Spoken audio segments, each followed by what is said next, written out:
Hello, everybody, and welcome to the Women Talking Money podcast. My name is Gretchen from Magenta Financial Planning, and today I'm joined by Natalie Collins. Natalie is the founder of Creative Collins Digital Marketing, which offers freelance marketing management for businesses who don't have the budget for a full-time marketing manager. With over 20 years experience in marketing, events and PR, Natalie has made the decision to be freelance, and she started in November 2023. Setting up Creative Collins. So welcome, Natalie, and thank you for joining me today. Thank you. It's so lovely to be here, meeting you and chatting. So Natalie, do you just want to tell us a little bit more? That's quite a short bio, but tell us a little bit more about your journey and then setting up this, what sounds like an amazing business. Yeah. So as you've mentioned, I kind of worked in marketing. I knew I wanted to do marketing when I was still in school, actually. So I've worked in marketing now for about 20 years. And after leaving school, I thought, oh, I would love to set up my own marketing business, but I didn't quite have the guts to do it. So I'd worked in marketing, in agencies, in-house, and then I was a marketing manager, managing a marketing team a year ago now. And I thought, oh, do you know what? If I don't set up my own business now, I will never do it because I'm going to be 40 next year. So I just took the leap and I done it, and I set up Creative Collins Digital Marketing. And what I do is I go into companies that don't have a marketing manager, because not all companies have got the budget for a marketing manager. And I am their freelance marketing manager. So for a day a week or a half day a week, I will go in normally on the same day, and I will just keep all their marketing moving along. And I insist with everyone that I work with that we have a strategy and we don't just kind of dive in and do everything all at once, because marketing is a huge task now. So we decide the activity that we're going to focus on, and I go in and I keep it all ticking along for them. And it's going really well so far. So I'm going to be almost have my 1 year anniversary next month, which is really exciting. That is exciting. And how have you found it? Has it been everything you dreamed? Has it been harder than you thought it would be? Has it I've been got nice and smooth, or like, what's it been like? It's been a bit of a headache because I've got a whole new appreciation now for business owners. You've got to be so brave to set up your own business because everybody thinks about doing it. And I think the thing that keeps you from doing it is that kind of security of, oh, pensions and having the regular income coming in and having annual leave and things like that. So I was always hesitant about doing it because of not having that security. But since I've taken the leap, I'm just thinking to myself, why didn't I do this 10 years ago? I think you've got to be a certain type of person. You've got to be self-motivating, and you've just got to put yourself out there. So as long as you're, persistent and motivated, it's been the absolute right thing to do for me. And I'm working with so many companies now that I really enjoy working with them. And seeing those inquiries and seeing all their marketing put into place. Because otherwise they might not have been able to have a marketing person come in and help them. So it's been really rewarding. Yeah, I'm really enjoying it. Well, congratulations, because 1 year is a massive achievement, and it's really good to hear that you're enjoying it. I'd say I agree with you. I think it's not for everyone, but if you've got the knowledge and the kind of skill set to be able to juggle lots, which is what's required when you're running a business, then it can be so rewarding. And you've got to wear so many hats. I found, like, I love marketing. I could do marketing inside out all day every day, but what I haven't enjoyed doing is kind of, the HR bits, the finance bits, the bits that are not marketing. But as a business owner, you've got to kind of do everything, haven't you? So I've learned a lot this past year. I haven't been able to just do marketing. I've had to wear lots of different hats, a different hat every month. Absolutely, absolutely. So today, this is the Women Talking Money podcast, and we're here to talk about money. So tell me a little bit about your childhood and what you learned about growing up, and if you talked about money as a family. Well, growing up, actually, I my mum and dad got divorced when I was quite young, so it was kind of my mum, and I've got two brothers and two sisters, so there was five children, and then my mum, and my mum didn't work, so money was never something that we had a lot of when I was younger, actually. It was always everybody chipping in and everybody looking after each other, and my grandparents coming to help out. So I certainly haven't grown up being spoilt. I've been spoilt with love and with support, but I've never been somebody who's, had lots of materialistic things. I didn't go abroad until I was about 15. But some people, they've got a lot of money and they're not happy. And I'm probably one of the most positive, happiest people you'll ever meet. And I haven't had a lot of money for most of my life, actually. So yeah, money was tight growing up. Like I said, there was five children and then my mum. I grew up on a council estate. My mum still lives there. So money's never been something that we've had to depend upon to make ourselves happy. You've got to find other things to make you happy, haven't you? So the lesson really, I guess, is that money was a bit hard to come by. Yeah. Can you think back about things that you feel like you've learned from growing up in that environment? I think I've learned not to squander money. I'm definitely not a squanderer. I think even if I won the lottery tomorrow, I would not be going out spending £1,000 on handbags and, things like that. And I think I'll be like that now, for the rest of my life. I'm not a materialistic person at all. And I think that probably stems from kind of the way that you've grown up, isn't it? If when you were younger, you were used to not wearing all designer clothes and having designer handbags, then you're not all of a sudden going to flip a switch in your brain and start buying those things, even if you do have the money. But yeah, I've just, obviously since I was younger and, living with my brothers and sisters and my mum, we're fine now as we've grown up. But even having money, I've still kept those moral sort of thing of, don't go squandering all your money on silly things, and kind of, keep your money for when you need it, kind of thing. Can you share like an earliest memory that you've been able to think back out that you think was about money? My earliest memory. Well, from what I've just said, my earliest memories are probably not positive ones, actually. Earliest memories would probably be, if I needed something and my mum needed to provide it, her kind of, asking my dad to kind of chip in with school uniform and things like that. And then, my dad probably wasn't there for me as much as he needed to be. So kind of as I've grown up now, me and my mum and my brothers and sisters are all so close. And it was probably because we grew up in that situation.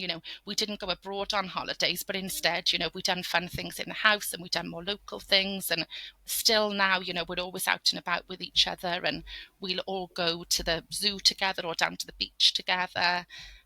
So yeah, we don't really need, expensive holidays or expensive things, as long as we're kind of with each other and we're enjoying each other's company, I suppose.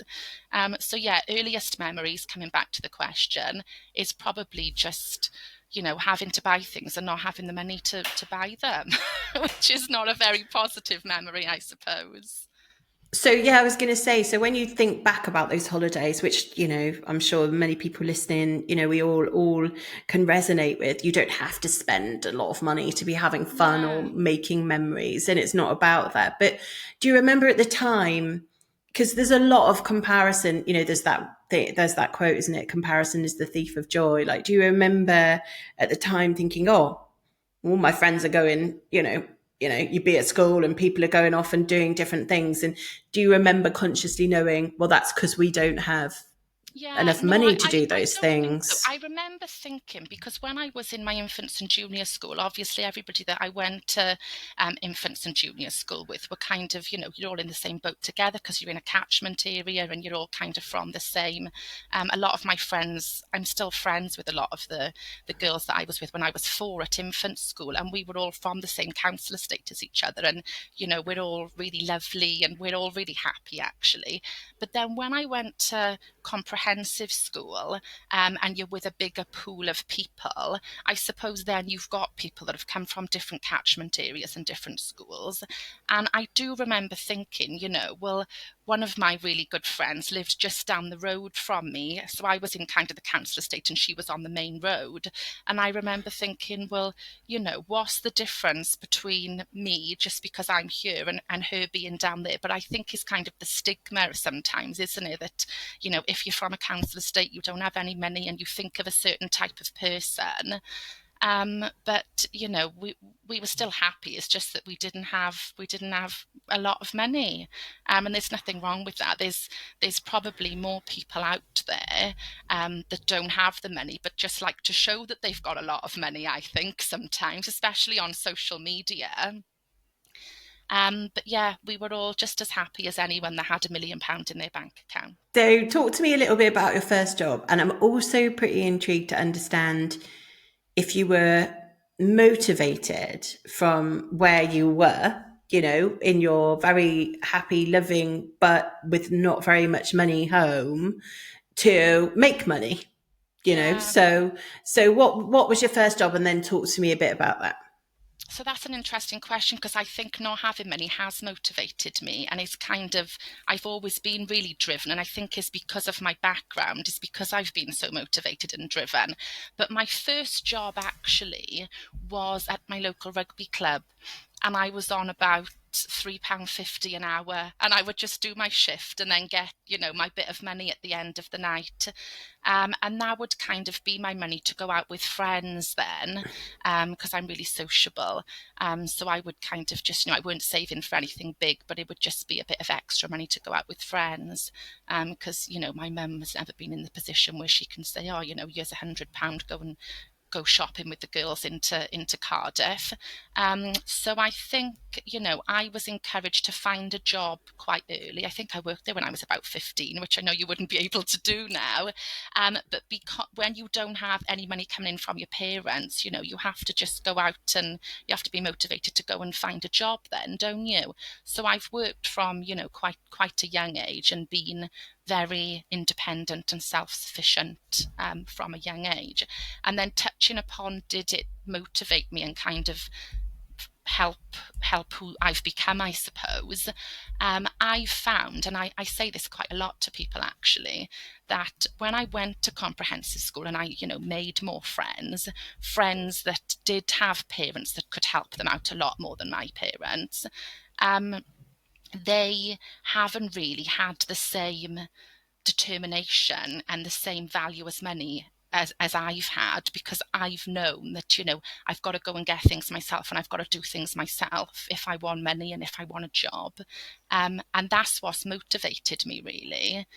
So I was kind of the only one from my friendship group that went to university. And I think it's because I thought to myself, no one's going to hand anything to me on a plate. If I want things and if I want a better life and, a nice house, and then I need to go out there, I need to get it for myself. So I was very motivated, and I mentioned earlier that I knew I wanted to do marketing even when I was in school. I knew I had to decide on a career. I had to go out there and I had to kind of, do it for myself. And do you know what? My mum's been so proud of me. She talks about me as if I'm the most amazing person in the world. But I think it's because I was so driven, because of kind of the background that I've come from.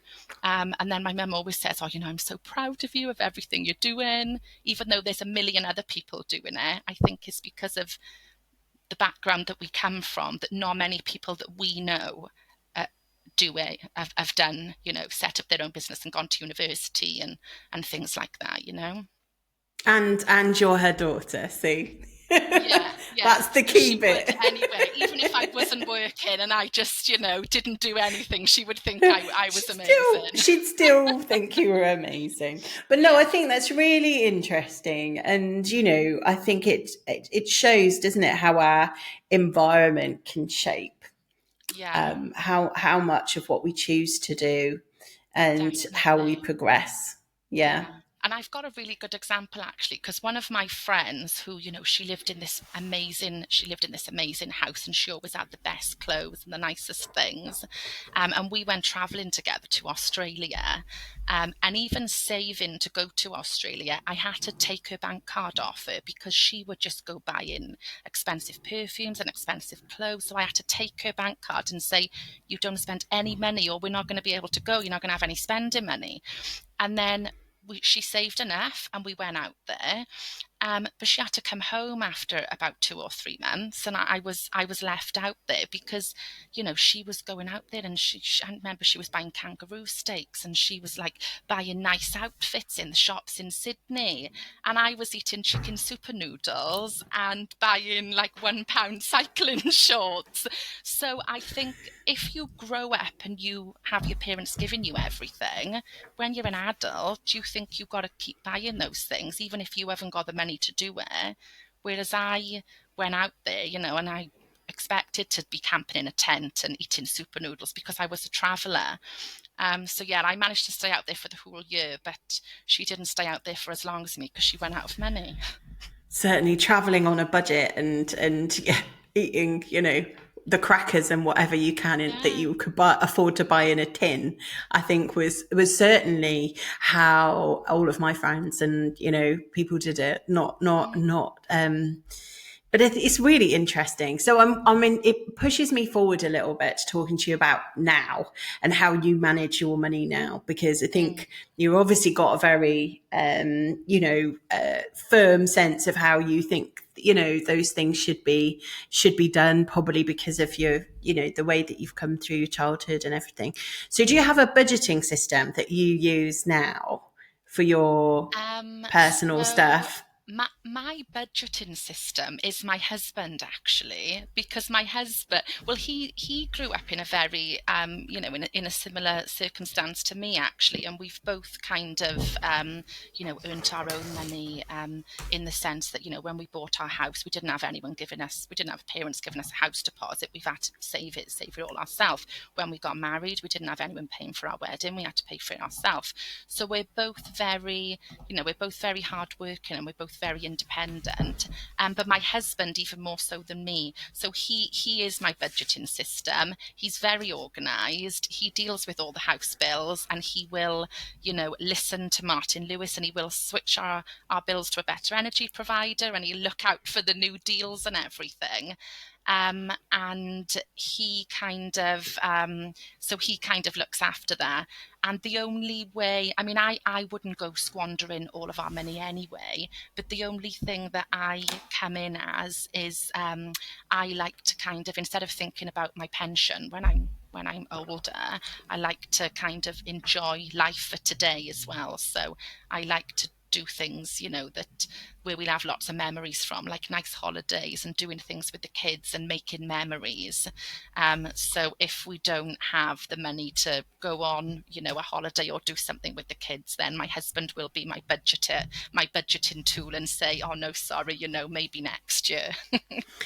So he's trying to maybe do the kind of like reining in of some of those things if it's getting a little Yeah. bit too much. But not reining in from a sense of, I want to go and buy shoes and handbags. But I just, I think there's a fine line between not spending your money, but also, and thinking about the future, but also, enjoying today as well, because our kids are 7 and 10, and you want to make nice memories with them, kind of all the things that we didn't get to do when we were younger.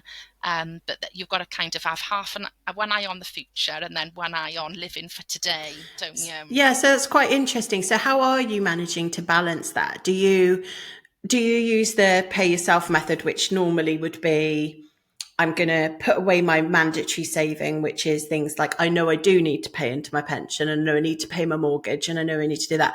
And then anything left, then we'll have a savings budget for that discretionary holiday. How are you managing that balance? Because I hear it often from people about investing in things they can enjoy and experience. But I think, your words are right. It's got to be about a balance, because else we're going to live this amazing life now, and then suddenly we're not going to be able to do anything. So Yeah. later on. So how are you finding that? You've got your young children that you want them to experience it, Mm. but I think it's quite important to talk about that. Yeah, yeah. And do you know what? Me and my husband come in it from different points of view because he thinks of the future a lot and, he looks at different pension schemes and different things like that.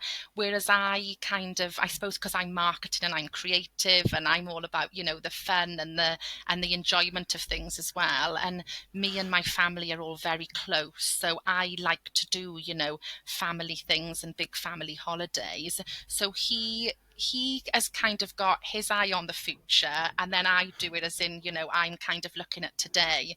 So we're very much we're quite opposites in personality, but they say opposites attract, don't they? And he kind of looks towards the future, and then I will, if we're going on a holiday, I'll plan the here and now of, right, we're going to go on a holiday, or we're going to go, to do a theme park trip, and I kind of plan all the things that are happening now, and he's looking towards the future. So that works quite well when you've got one person looking at one thing and another person looking at the other thing, because it means we're enjoying today, but then, in when we come to retirement, that you haven't spent all your money and you haven't got yourself into a lot of debt, so you're going to be able to enjoy things when you're older as well. It's also about using skill sets, right? Like if he can envisage that because he might be more analytical, or Well, he's a that's project his manager. natural, yeah, Yeah, that's his natural style, and yours is of the more creative style, and you yeah, enjoy planning, details on trips and things. Then it's about harnessing that, isn't it? About harnessing our things we're good at. yeah, But it sounds like definitely. it's a nice balance, and I Definitely. I think always say you couldn't have two of me and then you couldn't have two of him either. So we kind of neutralize each other out. We're not going too crazy right now, but then we're not being, we're not thinking too much about the future and just eating super noodles and not doing anything fun today. yeah. And so what about debt? I mean, what's your approach to, debt management? Like, how do you feel about debt? So, debt scares me. So the way that I've done my debt management is I just don't get into debt. My husband laughs at me because I'm probably the only person in the world that's never had a credit card, because I would just, I think to myself, if I don't have the money, then I don't want to be if I haven't earned the money, I'm not going to be spending any money. So, the only thing that I did need was a student loan to go to university. But other than that, I don't have a car on finance. I don't have a credit card. I would just prefer to not be spending money that's not my money. And that probably comes down to, the fear of, I know what it's like to not have any money. So I don't want to kind of get myself into debt and be paying a lot of interest and end up in, somewhere that you don't want to be, which is probably strange to people now, because most people are in debt, are in some kind of debt of some sort, aren't they? Definitely more accessible, isn't it, than it was Mm, before, and maybe more. Not the word acceptable is wrong, but more common. yeah. Interesting you said about fear. So one of my questions was going to be, what is your biggest fear with money? I suppose that even though I've kind of come from no money, I suppose the fear now would just be, working so hard for something. We saved a long time for our mortgage, and then, everything that we've had, we've saved for it. So it would just be, losing what you've worked so hard for, I think. That's probably the reason that I don't want to get into debt or take out credit cards, because you've got your home and you've got all your things, and then you've spent so long saving for it and working for it that you kind of don't want to lose it then, do you? And from I guess that there's an element of, like, when you've taken the leap and gone to go self-employed and set up the business, do you Yeah. think maybe that some of that is what held you back initially as well, was like the Oh, fear of. definitely, I would think, yeah. If I had, if you have the security blanket of somebody who's going to be there for you and financially support you, like your parents, for example, then you're probably going to take a lot more risks on you, like setting up a business. And with me, before I set up the business, I've had to save. So then you've got security money. I've had to save. So, right, I need security money for 6 months once I set up my business. So I had to save for it. I went to university to do my postgraduate degree. I had to save that 6 grand. Most people would have that given to them by their parents. But everything that I've done, I've had to kind of save for it myself. And when you look back and you think, oh God, I didn't go out for 3 months because I was saving for that, then you have to work that extra bit harder, don't you, when you haven't got people dishing money out to you. But then it just makes you stronger. I don't think anything would faze me now. The worst thing could happen, and you're resilient and you're strong then because you've kind of grown up in those conditions. I've never really been pampered, and I wouldn't expect to be pampered either. It makes you independent, doesn't it, when you've kind of grown up in certain conditions? So talk to me a little bit more about what you said there about when you set up the business, you thought about how much do I need to save so that I know that I'd be secure if things don't go to plan. Was that something that you sat down and discussed, with your husband, or did you talk about it with other people that were running businesses, or was it something you naturally went, I'm going to clearly need an emergency fund and Yeah. kind of backing behind me? Yeah, so I spoke about it with my husband, and I just said, I'll need some security money now. And then I saved up when I was still in employment. So I was saving up for a while. And then I just thought, because you've never got enough savings, or it's never the right time, is it? But like I mentioned earlier, I thought, right, I'm going to be 40 next year now. So I just really want to do it, and I want to try it and see how I go. And then, because I'd worked in marketing for 20 years prior to that, I'd built up, a really nice network. And most of the people that I'm working with now are people that I've worked with over my 20 years career. I think when you've got kind of a strong network around you, when, people enjoyed working with you, when they appreciate the input that you give into their marketing and they want to work with you again, then yeah, it's been a dream since I've gone freelance. The first few months were pretty scary. Looking at self-assessment forms and doing things like that was was really scary for me because I'd never had to do that before. But yeah, I don't regret it at all. It's been so rewarding running your own business. And I think that if I'd had, the backing or some more financial security, I probably would have done it sooner. But I had young kids and I was on maternity leave, and the years just roll by then, don't they? And then before you know it, you think, right, if I don't do it now, I'm never going to do it. So I've just taken a huge leap of faith. And how have you found that? And also, how has your dynamic with your husband fared with that? Because you're obviously both very different, and he's, thinking about it in a longer term thing. Imagine that it probably made him incredibly nervous. They're like quite nervous Yeah. as well. Yeah. Well, when he was taking me to buy my equipment and things like that, I remember we got back in the car and he said to me, "Oh my gosh, you're so brave." He said, "You've just gone for it." And I think he was kind of in awe a little bit because he's a lot more serious, and I don't think he would. I don't think he would ever have the guts to do it because he needs, the security and the things like that. But I just thought, I've just kind of thrown caution into the wind and just gone with it.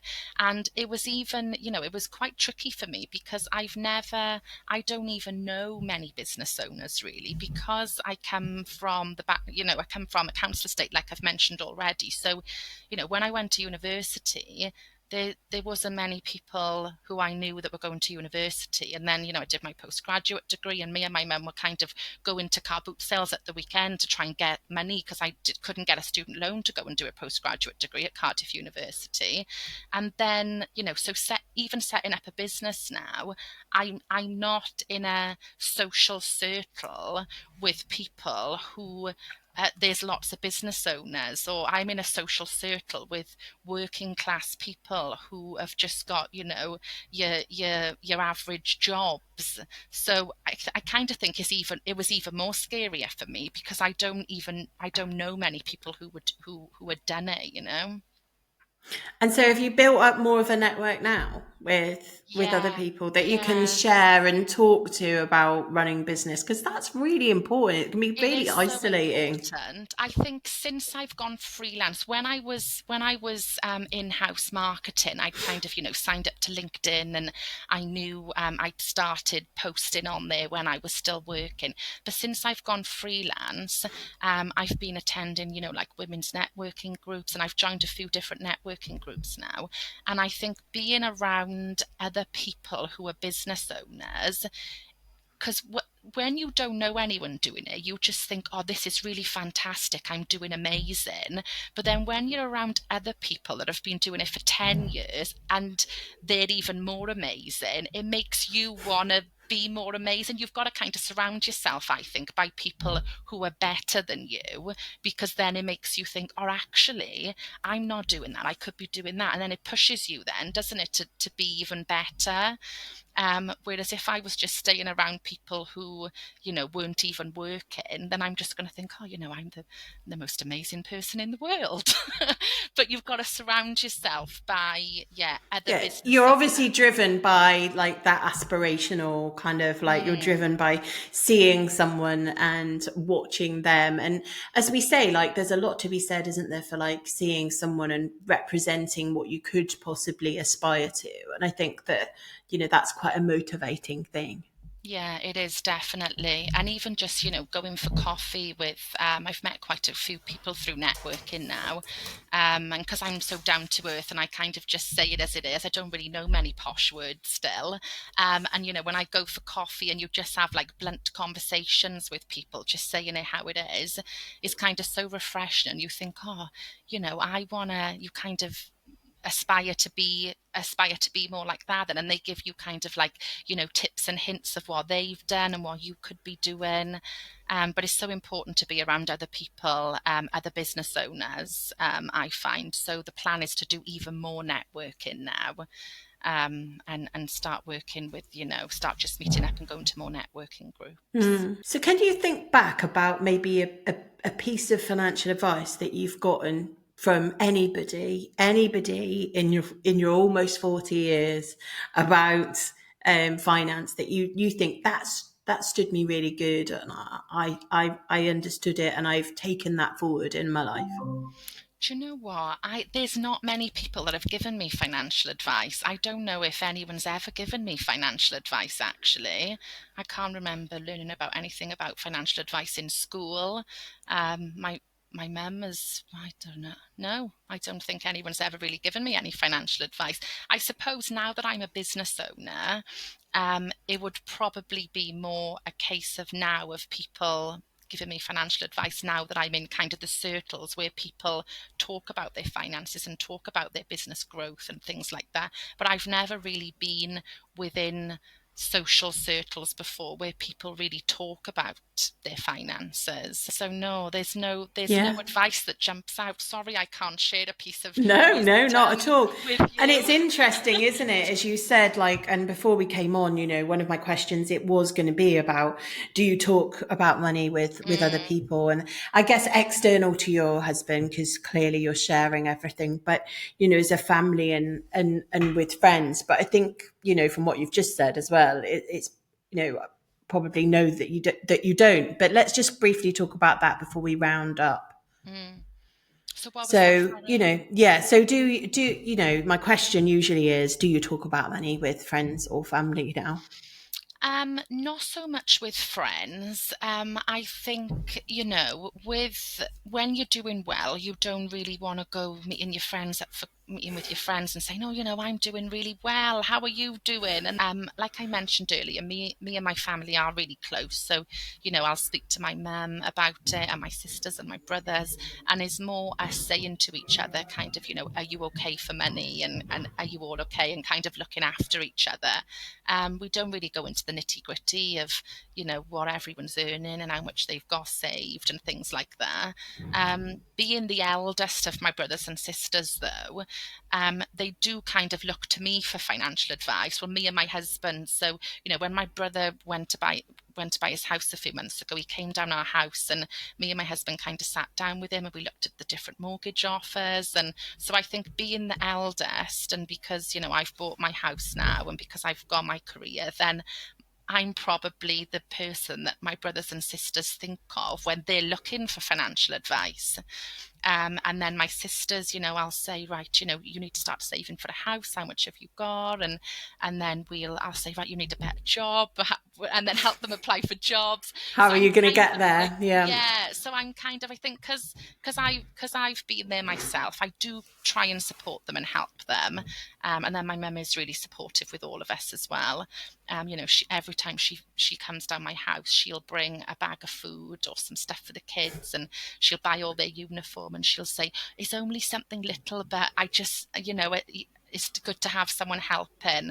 And I think, from her point of view, when she was buying the uniform for us, and when she was doing the food shopping, because she didn't necessarily have a lot of support, she just tries to help us all as much as she can now. Even though we've got our own money to buy our food and our uniforms, she just wants to make sure that we're okay.